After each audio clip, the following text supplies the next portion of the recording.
Hey there, my name's Tim Anderson, founder and president of Attest LLC, and more importantly, a classroom teacher.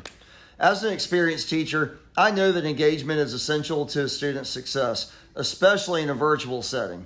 Let's be honest, we know that one of the biggest challenges that we face in virtual education is that students can log on to a class and then stream Netflix the entire time, right? Well, aware of this reality, a key element that you will see in the video clips that I will share with you today is a rabid focus that we carry on maintaining constant engagement during the lessons that we teach. You will hear student names over and over and over again, and this is not by accident. By maintaining constant student engagement, we're ensuring that learning takes place, and this attentiveness to attentiveness is a central element to our students' many successes on the SAT and ACT. A piece of feedback we recently received from a student said this: "You really forget it's a virtual class. It feels much more like a conversation." We love that. One other note, we believe in the value of expertise, so that's why our instructors are not just experts in their field, but they can actually take the tests that they are teaching and ace them themselves. I've personally taken and worked over 100 SAT tests over the past 16 years, and I promise you I'm still acing it today. The content you will see covered in these videos is all crafted around the material that's actually on the test. The concepts we teach are not guesses as to what will be on the test. They are concepts that will be on the test. How do we know that? Because standardized tests are standardized. Think about that. Calling a test standardized doesn't just mean that everyone's taking the same test at the same time. It also means that the last test that was given is, more or less, the same as the current test, and both of those tests will pretty much be the same as the next test. Take the SAT 2 or 3 times, you won't be able to see all the trends and patterns. But take it over 100 times, it's a broken record. The same thing over and over again. So, in summation, we use expert teachers who take the test themselves and know what's on it to deliver highly engaging and interactive instruction in a virtual setting. Watch for yourself. Number 12, y'all. Blow it up. Tell me in the chat. What did y'all say on 12? Let's go, let's go, let's go. Man, look here. Amber, Chloe, Ian, Madison. Names. Emma, Cole, Mia. Yep. There's one thing never considered, colon. The ice. Goodwill. Dun, dun, dun. Right? Yeah. Nicely done, Allison. Nicely done, y'all. What about 13 here? Stadium was already filled to capacity. Flip that B around the other way and make it a D, right, Haley? There you go, Haley and Kaylee and all the other E's. Yeah. Good, Nicholas. Yep. Good stuff, Aaron. See you, JC. Yep, there you go. Yeah, if it's full, it's at capacity. If it's at capacity, it's full. And this is the downside of learning about grammar, and especially redundancy, is that it develops like 15 new pet peeves. Like now in the future, you hear about like, sorry, the stadium's or the room's already filled to capacity. You're going to be like, it's already filled. It's at capacity. Like, yeah, filled to capacity. It's kind of like, see, it was already filled fully. Is there any other kind of full other than being fully full? Or yeah, B is another one, right? They're like, man, that room was completely full. I'm like, you realize fullness only exists in a state of completion. If there's any available space whatsoever, full is not the word you're looking for, right? So when people say, is your glass half empty or half full? I'm like, do you know what empty and full actually mean? It could be halfway to a state of fullness, but you cannot have half full because full means full, right? Yeah. Or an empty means empty. Is anything present? Yeah, then empty is not the word you're looking for, you know? So where they tell me, I say, hey man, go outside and go dig half a hole for me. And they're like, what? I'm like, exactly. Doesn't make sense either, does it? All right, 14, here we go. What did y'all say? Yeah, it's a good argument to make, Zoe. Look at all those A's. My goodness, that'd be a great report card. Good Cole, good Emily. I see you. Yep, good Lucas. Yep, Nicholas. Yeah. Yeah. And I'll tell you this, right? Y'all really hear me on this. Add this to your notes, okay? Very important point, actually. Hugely important. So please write this down in your notes. When they ask this exact question, which choice most effectively combines the senses of the underlying portion? You may have noticed, grammatically speaking, you can combine them with A, but you can also combine them with B. B does not break any grammar rules, okay? Neither does C, and I don't think D does either. So in terms of grammar, you can do any of those. Just understand this. Please make a big note of this. All right.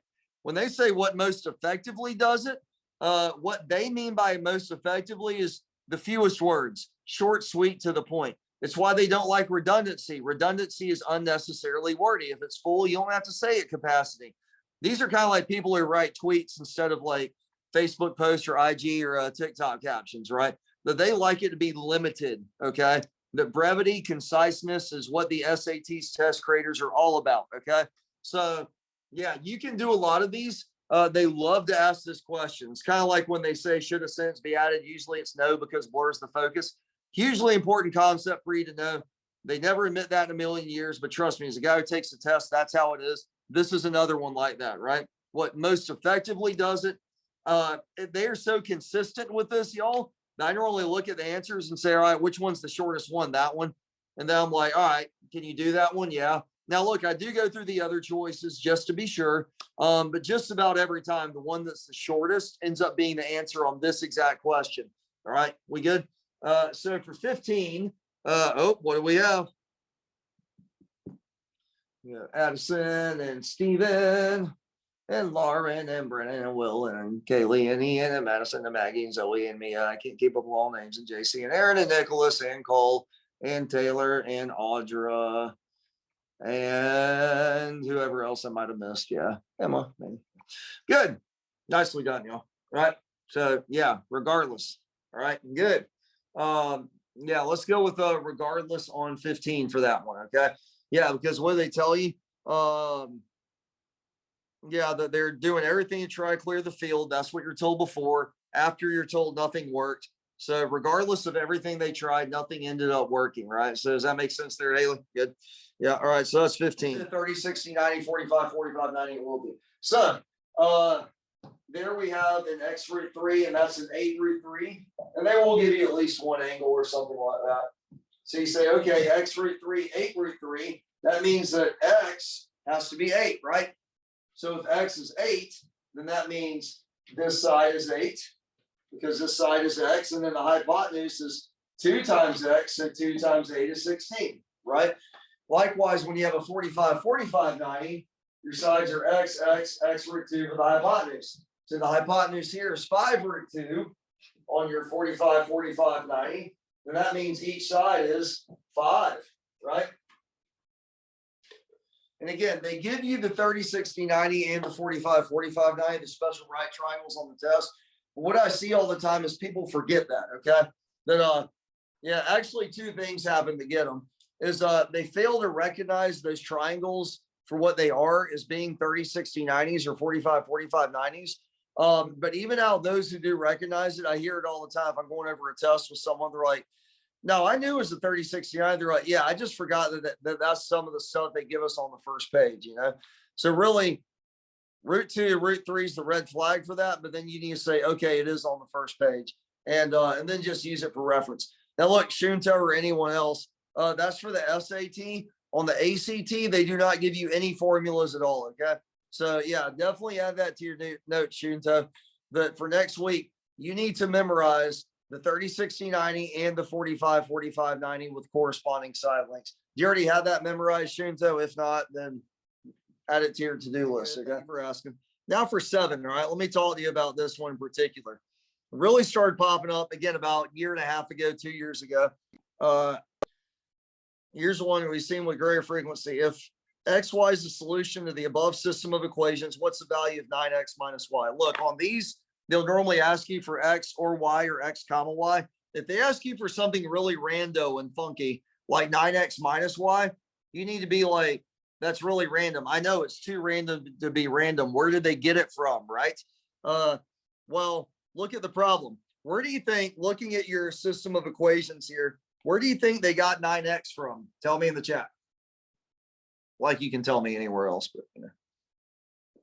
Yeah, there you go, Steve. Yeah, 4x and 5x, they combined them to get 9x. Where do you think they got a negative y from?